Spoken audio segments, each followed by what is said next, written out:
আসসালামু আলাইকুম সম্মানিত ভিউয়ার্স, আপনারা দেখতে পাচ্ছেন যে ধনিয়া, এই যে অরিজিনাল দেশি ধনিয়া দেখেছেন।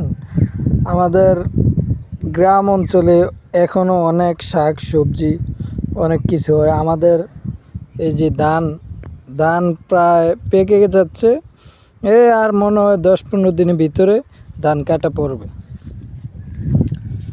এই যে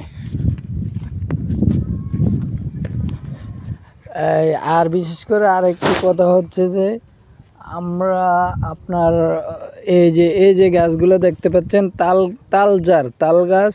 এই তাল গাছের এখানে এশার নামাজের পরে আপনার এখানে ভূত পেতনি থাকে। এখানে কোনো মানুষ আসলে তাকে ভয় দেখায়।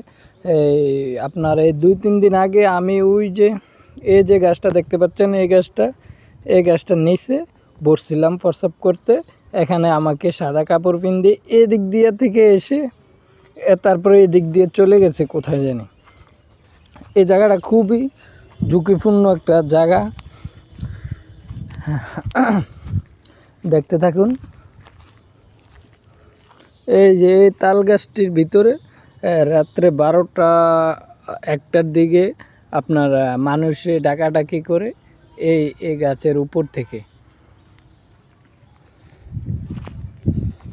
যা হোক, এখন দুপুরবেলা দেখে আমি আসছি, আসে আপনাদের দেখানোর উদ্দেশ্যে আমি কিছু কথা বলতেছি।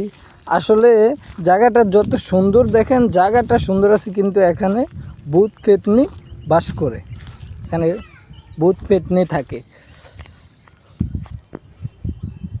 দেখেন।